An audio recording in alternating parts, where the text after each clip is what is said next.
Обращаюсь к гражданам России, к личному составу вооруженных сил, правоохранительных органов и специальных служб, к бойцам и командирам, которые сейчас сражаются на своих боевых позициях, отбивают атаки противника. Делают это героически, зная, сегодня еще раз ночью говорил с командующими всех направлений. Обращаюсь и к тем, кого обманом или угрозами втянули в преступную авантюру, толкнули на путь тяжкого преступления, вооруженного мятежа. Россия сегодня ведет тяжелейшую борьбу за свое будущее, отражает агрессию неонацистов и их хозяев. Против нас направлена фактически вся военная, экономическая, информационная машина Запада. Мы боремся за жизнь и безопасность наших людей, за наш суверенитет и независимость, за право быть и оставаться Россией, государством с тысячелетней историей.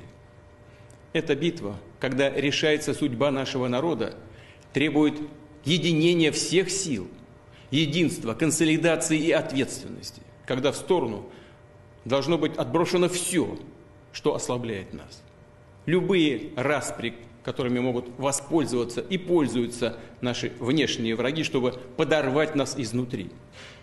И потому действия, которые раскалывают наше единство, это, по сути, отступничество от своего народа, от боевых товарищей, которые сражаются сейчас на фронте. Это удар в спину нашей стране и нашему народу. И именно такой удар был нанесен по России в 1917 году, когда страна вела Первую мировую войну. Но победу у нее украли. Интриги, склоки, политиканство за спиной армии и народа обернулись величайшим потрясением, разрушением армии и распадом государства, утратой громадных территорий. В итоге трагедии гражданской войны. Русские убивали русских, братья братьев. А корыстную выгоду извлекали разного рода политические авантюристы, да зарубежные силы, которые делили страну, рвали ее на части. Мы не дадим этому повториться. Защитим и наш народ, и нашу государственность от любых угроз. В том числе от внутреннего предательства. А то, с чем мы столкнулись, это именно предательство.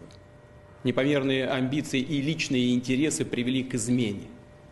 К измене и своей стране, и своему народу, и тому делу, за которое бок о бок с другими нашими частями и подразделениями сражались и погибали бойцы и командиры группы «Вагнер».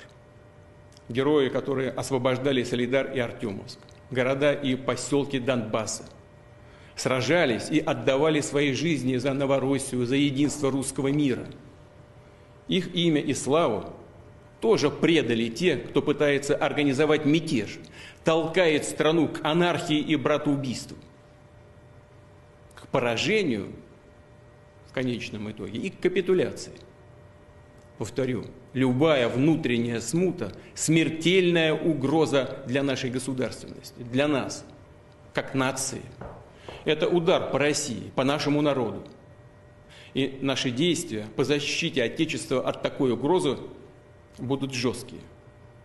Все, кто сознательно встал на путь предательства, кто готовил вооруженный мятеж, встал на путь шантажа и террористических методов, понесут неименуемое наказание. Ответят и перед законом, и перед нашим народом. Вооруженные силы и другие государственные органы получили необходимые приказы. Дополнительные меры антитеррористического характера вводятся сейчас в Москве, Московской области, ряде других регионов. Будут также предприняты решительные действия по стабилизации ситуации в Ростове-на-Дону. Она остается сложной. Фактически заблокирована работа органов гражданского и военного управления.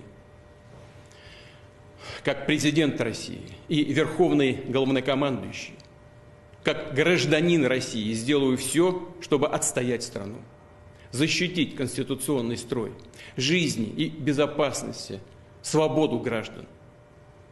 Тот, кто организовал и готовил военный мятеж, кто поднял оружие на боевых товарищей, предали Россию. и ответят за это. А тех, кого пытаются втянуть в это преступление, призываю не совершать роковую и трагическую, неповторимую ошибку.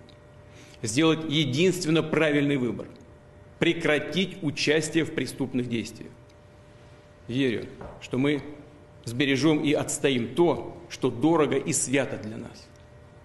И вместе с нашей Родиной мы одолеем любые испытания, станем еще сильнее.